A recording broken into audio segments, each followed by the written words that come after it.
So yun, magandang umaga po sa atin lahat. So yun, in-scan natin. Ito yung lumabas.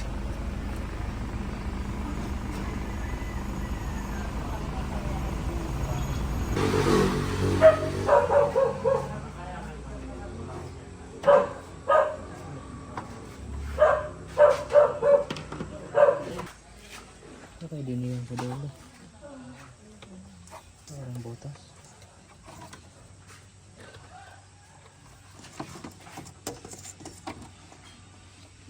Ano yan?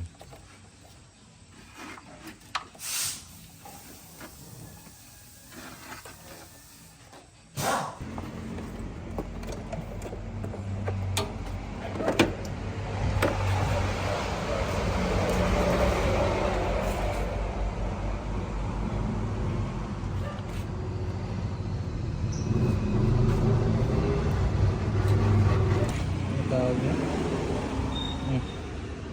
Parehas. So ito yung bago.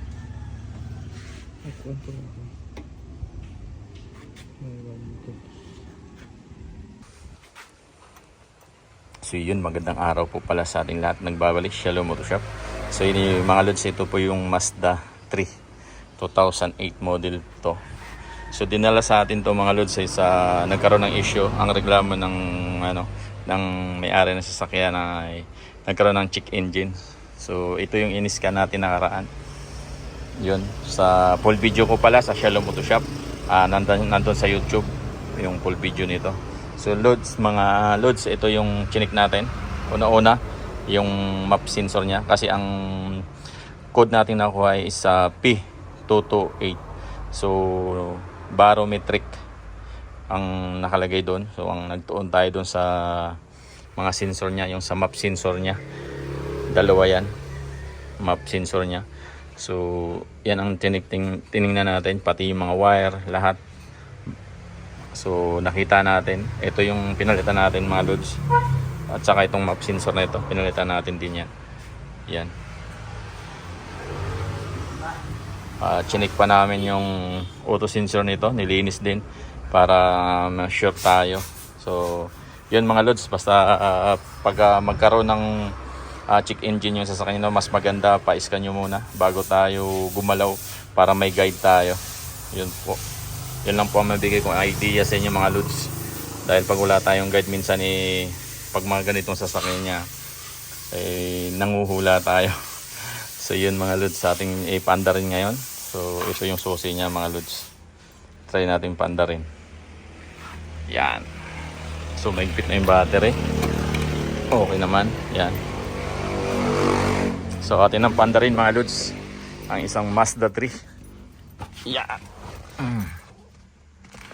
Yan. Thank you nga pala mga loads. So yan, nakauna. Mapansin nyo mga loads, nandyan yung check engine. Yung iba kasi minamagic. Tinatanggal na lang daw yung ilaw para hindi umilaw ang check engine. So patayin natin ulit mga loads. Yan. So i-start na natin mga loads para malaman natin kung nandyan pa ba yung check engine nya o wala na, o okay na yung makina. Kasi dati medyo siya, tawag nun, mapalag yung makina, nangangatal, bagas nangangatal yung mga loads. Yun. So pandarin natin mga loads. Ayan yung check engine nya. Yan. So tingnan natin kung mawawala mga loads. Yun. Nawala na nga. Ayan po, nawala na nga yung check engine nya mga loads. So okay na yung minor nya. So cold start siya. So mataas yung RPM nya. Yan, normal yan sa Mazda mga loads. At saka nawala yung nginig nya. Yung manubela nya, dati nanginginig yan. Pag hinawakan mo to parang nagbabibrate malakas. So ito yung pinalitan natin, at saka yung map sensor nya, di ko lang nakuha, nandun sa lamesa. So dalawa yung pinalitan nating sensor mga loads. Kasi yung map sensor nya na isa, medyo yung reading ko dun sa map sensor mahina na, mababa na. Kaya nagdesisyon na rin tayo na dalawa na yung papalitan natin para sure tayo mga loads. Ayan po. So okay na po yung Mazda natin. Pwede na rin natin to i-release pag ma-check na natin. Patakbuhin muna natin kasi minsan yung mga ganitong issue, pag pinatakbo ng medyo matagal-tagal at medyo mainit na yung makina, bumabalik. So patakbuhin natin, road test natin na medyo malayo-layo para pagbigyan natin sa customer okay na, hindi na magkaroon pa ng aberya. So yun lamang po mga lods. God bless po sa ating lahat. Shalom Photoshop po pala. Pasubscribe lang po sa aking YouTube channel po. Maraming salamat sa inyo at God bless po. Ingat po kayo. Bye bye.